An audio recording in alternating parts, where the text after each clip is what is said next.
You know straight away when you pick up a watch in your hands if the watch is good, if it's good, bad or indifferent, because the quality, finishing, the feel, you can look at the details on the dial, you can look at the case back, the bracelet, the way it feels, even that crown, the way it screws down, latches down, the winding, you know whether you're going to like the watch or not.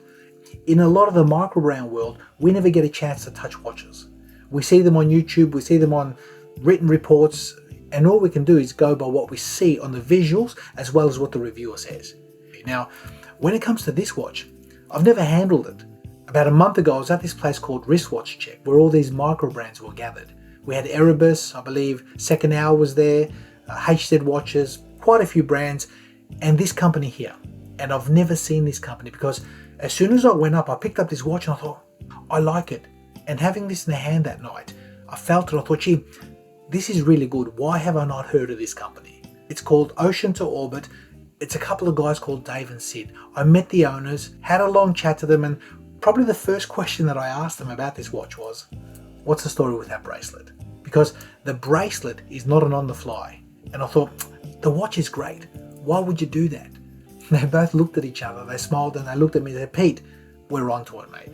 It's already in the works. So for me, I really wanted to get this on the channel for you guys to have a look at. I actually grabbed a box of watches off them. I had basically grabbed all their colorways and I thought, guys, just leave these with me. I really want to spend some time to see if they're any good. So they did. They trusted me with the watches. I'm going to return them at the end of this video. But I really want to share this with you guys because I think what these guys have done, being designers, being professional car designers, and executing that craft in watch design, I think they've done really well. It's classy, it's classic, it's clean, it's elegant. And I've only really got one or two niggles that I want to talk about regarding any potential room for improvement or faults that I found with this watch. So without further ado, let's check out this brand. It's called Ocean to Orbit. The watch is called Lhotse and it's got a great backstory.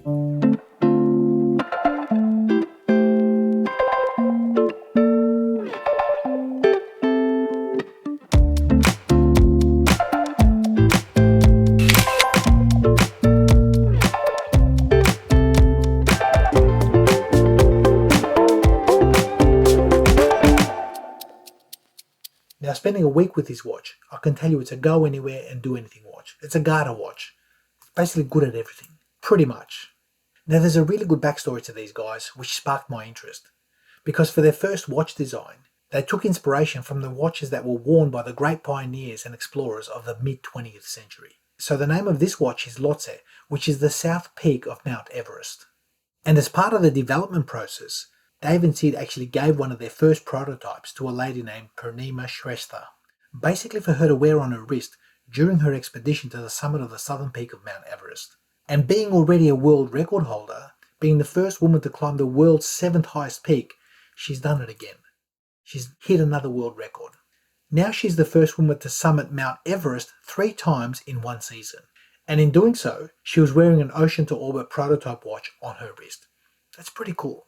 I mean, this has already got a backstory. They've allowed the watch to be tested in harsh environments before it's even got into production. So I like what I heard from these guys, but they also give to charity, which I'll explain later. But let's get onto this watch and I'll show you why I like it. I'll show you some of the nuances and details which I thought they've really done it well. Because if you look closely at the dimensions of the watch, they seem to hit a sweet spot for many wrists. Because that diameter of 38.5 and that lug to lug of 46.8 is really handy. A lot of wrists are going to find this pleasurable. Now the crown is a 6.3mm signed screw down crown. The watch also offers 100 meters of water resistance. And the total weight size to my 18cm wrist on this bracelet, I measure exactly 122 grams. So the specifications suit a field watch perfectly. But they also suit an explorer's watch, a daily watch. A watch that you can take to the beach, a watch that you can put on and get dressed up, go out to dinner, no issues. So I think it's a Garter watch, guys, but it's a very well made one indeed. Now looking closer at the case back of the watch, you can see it's got a solid case back, their logo, the GPS coordinates of the south peak of Mount Everest, where the watch actually ascended, Swiss made, and the branding. So that's quite a nice touch and I think really well executed. Now the heart of the watch is a Swiss STP 1-21. A proper no-date automatic. Around 40 hours power reserve, stop seconds, hand winding, 28,800 vibrations per hour, and this one's been running rock solid. Now looking at the crystal of this watch, They've chosen a box dome sapphire with 5 layers of AR, and the anti-reflective coating is clear, which is great because it doesn't affect the clarity of those dials. And speaking of those dials, these were the first thing that caught my attention. Because when I put this watch in my hand for the first time, the level of execution, the layout, the balance, the symmetry, I think these have been done very tastefully and in keeping with theme. Because some of the finer details like the handset, if you look at the hour hand, it's mimicking a rocket. And the minutes hand is a booster. And lastly, that seconds hand, the tip, is a re-entry capsule. So I think the design is done very tastefully and it's in keeping with theme, ocean to orbit. Now the next thing that I liked about this watch was the lume. It's evenly applied. For a sports, field, explorers type watch, it's perfect. It is ideal. And being a pre-production version, I think they did mention that the production versions are going to have just that little bit more, which is probably going to give even more satisfaction. Now you notice that I haven't spoken about the bracelet yet, because I've left the best till last. For me, I think that bracelet is the bee's knees. Now, you're probably thinking, well, hang on, you spoke about the clasp not being on the fly. Well, it's not yet. But the bracelet itself, it's not your standard style bracelet. It's a cross between an oyster style and a jubilee style bracelet because the link sizes themselves are small. It's actually custom made in a way that the articulation is almost like a jubilee, but better than an oyster style, if that makes sense. And keeping the bracelet fully brushed, I think they've done a really nice tool aesthetic here. It's not taken away from the watch. It's not a blingy piece. It's not a bling monster, but it has got enough little nuances here. A nice polished fixed bezel as well as a bevel running the entire length of the case.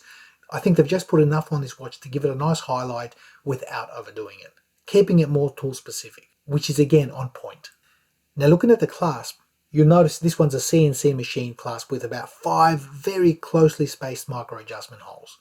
Now although the footprint and the execution of this is good, us as watch enthusiasts, that first conversation I did have with them was, where's that clasp? Where's the on-the-fly clasp? And being designers, they wanted to design a clasp that's going to suit the aesthetics of the watch. And so the clasp wasn't ready. So they've decided to release the watch at a pre-order price, and down the track when the clasp is actually finalized, people will be able to get that clasp for a small fee of about $30.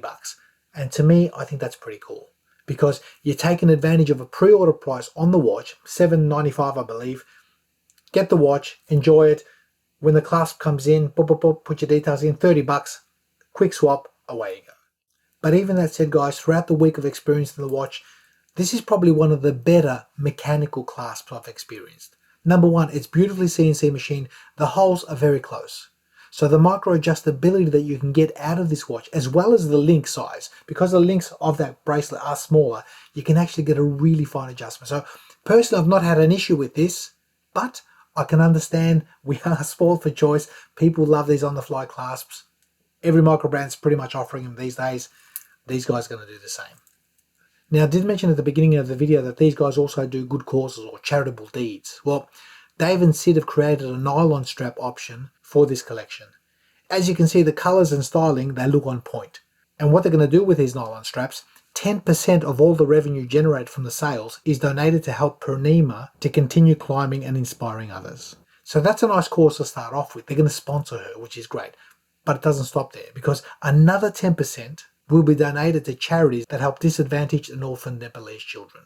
So I think these guys have not only designed a really nice watch, I think their heart's in the right place regarding how they want to approach it. They've allowed their watch to get tested. I think they're laying some foundations of what they want to be known for, and that's quality. And their first watch being a Garda watch, a watch that you can use anywhere, it's already been tested on Mount Everest, on the southern peak, for an extended duration of time, mind you, and it's passed with flying colours.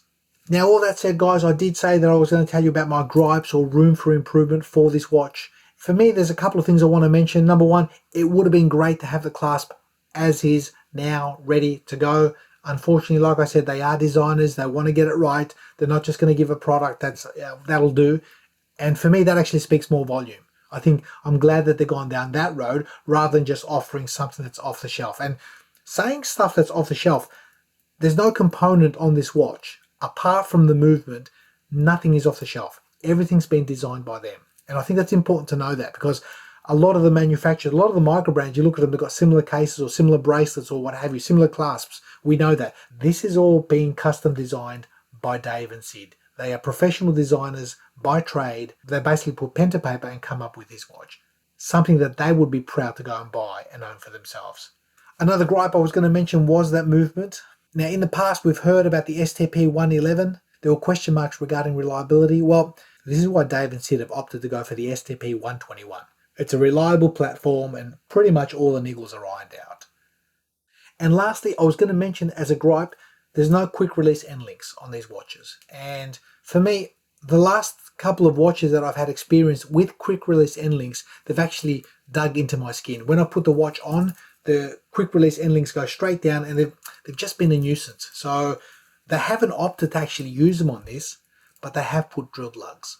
So I've had no issues regarding quick release as far as you get your tool, you put it in there, bang, the strap comes out. So the fact that they've added drilled lugs, they've pretty much made it a little bit more tool specific. For me, it's made me happy because having a relatively flat wrist, I don't get these spring bars or these quick release spring bars jabbing into the top of my wrist. And finally, guys, the thing I come away with from this watch is a classy looking watch, which is very good at so many tasks. And when we talk about micro brands, we like to think of a watch that's been designed to go the distance. And I think here, I feel that Dave and Sid have certainly spent a lot of time getting things just right. In other words, designing a watch that they themselves would be proud to go out and buy and wear, but without breaking the bank. So enjoy the watch that's on your wrist, enjoy the hobby, enjoy each other, and we'll see you in the next one.